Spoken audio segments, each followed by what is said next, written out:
రాష్ట్రాల్లో కృష్ణా గోదావరి నదులతో పాటు సముద్ర తీర ప్రాంతాల్లో లాంచీలు బోట్లు పడవల రాకపోకలు అధికంగా సాగుతుంటాయి. గోదావరి లంక ప్రాంతాల్లో ప్రయాణికుల రాకపోకలకు పడవలే ఆధారం.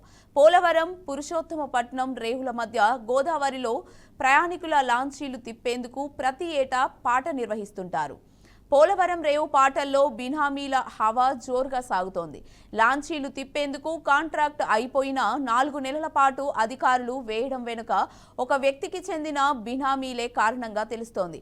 ఏడాది కాలయాపనతో సాగే ఈ వేలం పాట చెప్పకుండా అధికారులు కారణాలు చూపకుండా వాయిదా వేసేశారు.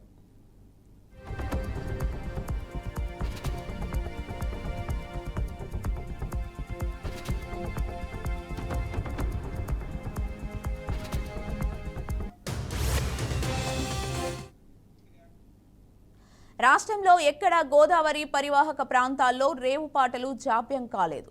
పోలవరం పాట ఎందుకు వాయిదా పడిందనే కారణాలను అధికారులు గోప్యంగా ఉంచుతున్నారు. పాట దక్కించుకునేందుకు ఒకే ఒక్కడు ఎప్పుడు బరిలో ఉంటాడు. ఆయన తెర వెనుక నిలబడి బినామీలతో పాట పాడించి డబ్బు దండుకుంటున్నాడు. దశాబ్దాలుగా ఈ ఒక్కరే బినామీతో రాజ్యమేలుతున్నాడు. రేవు వేలం పాటలు నిర్వహించేందుకు ఒక కమిటీ ఉంది. రేటు పెంచాలని కమిటీ చెప్పినా పెంచేది లేదని అధికారులు చెప్పడంతో అసలేం జరుగుతుందనే గందరగోళం నెలకొంది. ఆ ఒక్కడు రేవు విషయంలో చెప్పిందే వేదం. ఆయనకు ఎదురులేదు. నాయకులు అధికారులు సైతం ఆయనకే వత్తాసు పలుకుతారు. వేలంపాట పెట్టే ముందు 2 రేవుల మధ్య ప్రయాణానికి రేటు కమిటీ నిర్ణయిస్తుంది. లాంచీలతో ఆ రేట్లు పెట్టడు. అసలు టికెట్లే అమ్మకుండా లాంచీలు నడిపించేస్తుంటాడు.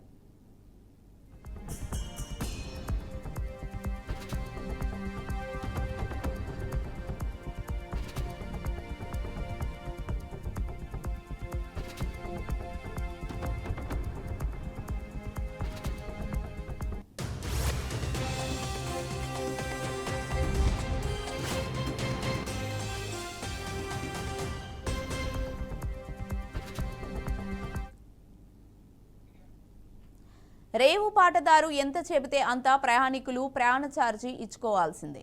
ఒక్కో మనిషికి ద్విచక్ర వాహనానికి కలిపి 100 రూపాయలు వసూలు చేస్తారు. సుమారు రోజుకు 15 నుండి 20 ట్రిప్పులు పోలవరం పురుషోత్తపట్నం మధ్య గోదావరిలో లాంచీలు తిప్పుతారు. వీటిని పర్యవేక్షించే వారే ఉండరు. ప్రతి మార్చి నెలలో ప్రభుత్వ నిబంధనల ప్రకారం ప్రతి చోట రేవు పాటలు పూర్తవుతాయి. దీనికి అనుగుణంగానే లాంచీ రేవు పాటదారుల వేలంలో పాల్గొంటారు. పోలవరం రేవులో పాట మాత్రం దానికి విరుద్ధంగా జరుగుతోంది.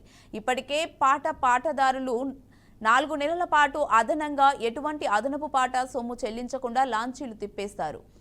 పాటదారులు లక్షల్లో సొమ్ము చేసుకొని ప్రభుత్వ ఆదాయానికి గండి కొడుతున్నారని అధికారులకు తెలిసినా మౌనంగా ఉంటున్నారు.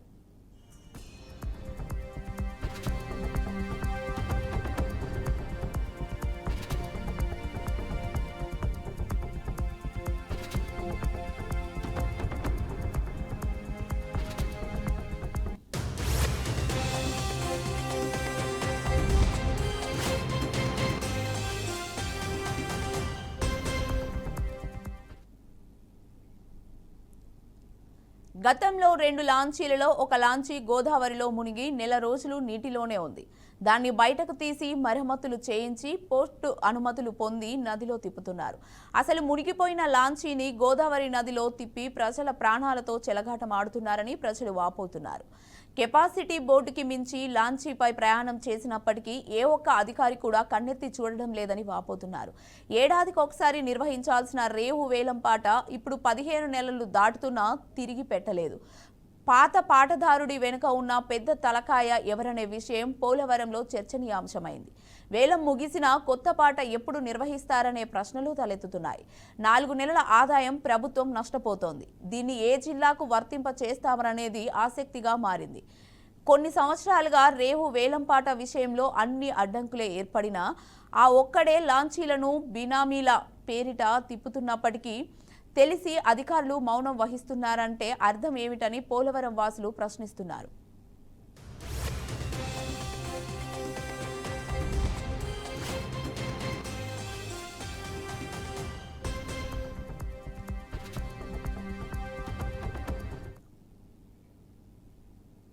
ఇక ఇదే అంశంపై మరింత సమాచారాన్ని మా ప్రతినిధి వెంకట్ అందిస్తారు. వెంకట్.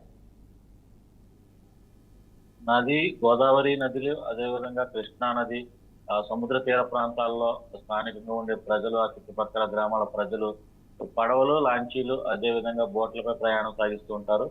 ఈ పడవలు, బోట్లు అదేవిధంగా లాంచీలు ఏవైతే ఉన్నాయో ఇవన్నీ కూడా ప్రభుత్వం అనుమతులు తీసుకున్నాకనే ఇవి ప్రయాణాలను సాగించాల్సి ఉంటుంది. అయితే ఈ ఉమ్మడి తూర్పుగోదావరి జిల్లా కాకుండా రాష్ట్ర వ్యాప్తంగా ఉన్న ప్రతి గోదావరి తీర ప్రాంతాల్లోనూ ఈ బోట్లకు ప్రతి సంవత్సరం వేలం పాటలు నిర్వహిస్తారు. ఈ వేలం పాటలో ఎవరైతే ఎక్కువ మొత్తంలో పాట పాడుకుంటారో ఆ సదరు వ్యక్తికి ఈ లాంచీలు నిర్వహించే నిర్వహణ బాధ్యత అప్పగిస్తారు. అయితే ఈ నిర్వహణ లోపం ఏమిటో కారణం తెలియదు కానీ పోలవరం, పురుషోత్తపట్నం మధ్య గత 4 నెలలుగా ఈ లాంచీలు రాకపోకలు నిలిచిపోయి దీనికి సంబంధించిన వేలం పాటలు కూడా ఇప్పటి వరకు అధికారులు వేయకుండా వాయిదా వేస్తూ వస్తున్నారు. దీనికి సంబంధించిన పూర్తి వివరాలు అయితే వారు మీడియాకు వెల్లడించట్లేదు.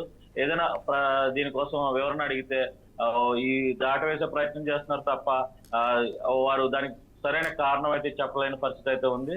అదేవిధంగా పోలవరం, పురుషోత్తంపట్నం మీద ఈ లాంచీ ప్రయాణాలు ఏవైతే సాగిస్తారో దానికి సంబంధించి వేలంపాట వేయడానికి ఒక కమిటీ ఉంటుంది. ఈ కమిటీ నిర్ణయం తీసుకున్నాక ఆ వేలంపాట అధికారులు ఈ కమిటీ సమన్వయంతో వేలంపాటలు నిర్వహించాల్సి ఉంటుంది. అదేవిధంగా వేలంపాటలో పాల్గొన్న వ్యక్తి ఈ కమిటీ ఏదైతే రేట్లను నిర్ణయిస్తుందో ఆ రేట్లకు మాత్రమే ప్రయాణికుల దగ్గర వసూలు చేయవలసి ఉంటుంది.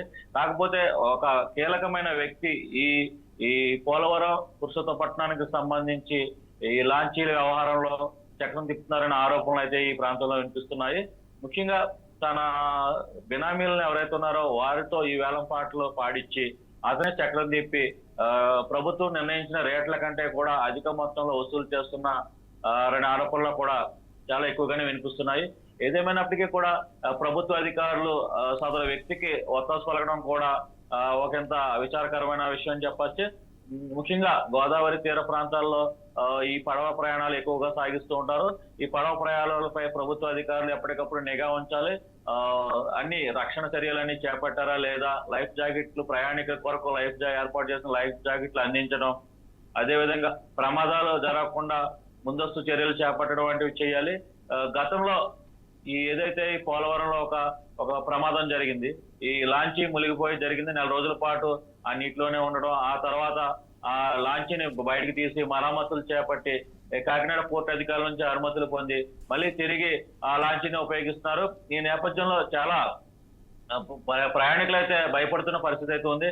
ఎప్పుడు ఏ ప్రమాదం సంభవిస్తుందో ఈ పడవపై ప్రయాణం చేయడం వల్ల, లాంచీలపై ప్రయాణం చేయడం వల్ల భయం గుప్పిట్లో ప్రయాణం చేస్తూ ఉంటారు. ఇదే అదునుగా తీసుకుని ఈ కాంట్రాక్టులు ఎవరైతే ఉన్నారో వారు ఇష్టం వచ్చినట్లు దండుకుంటున్నారు. సుమారు రోజుకి 15 నుంచి 20 ట్రిప్పులు వేస్తారు పోలవరానికి. అదేవిధంగా పురుషోత్తపట్నానికి సంబంధించి ఈ 20 ట్రిప్పుల్లో కూడా భారీ మొత్తంలోనే ప్రయాణికుల నుంచి దోపిడీ జరుగుతుంది. అయితే అధికారులు నిమ్మక నీరెత్తినట్టు వ్యవహరిస్తుండడంపై కూడా ప్రజల నుంచి ఫిర్యాదులు కూడా అందుతున్నాయి. దీనికి సంబంధించి రాజకీయ నాయకుల అండదండలు కూడా ఈ ఎవరైతే ఉన్నారో చక్రం తిప్పుతున్న వ్యక్తి అతనికి ఉన్నట్లు కూడా స్థానికంగా తెలుస్తుంది.